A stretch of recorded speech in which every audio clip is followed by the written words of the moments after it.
Madam, আমার মাকে প্লেনে উঠতে হবে। এই নিন টাকা, একটা টিকিট দিন।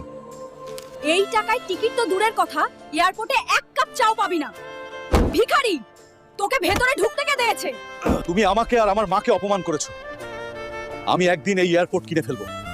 আমি তো বলে দিলাম, কিন্তু টাকা আসবে কোথা থেকে রে? কি 100 কোটি টাকা? লেও পাহলওয়ানকে হারাতে পারলে আমি লড়বো।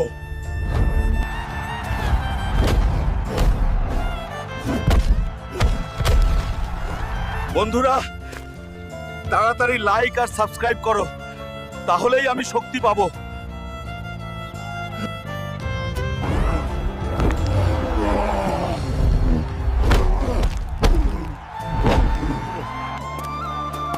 হালকু জিতে নিল 100 কোটি টাকা।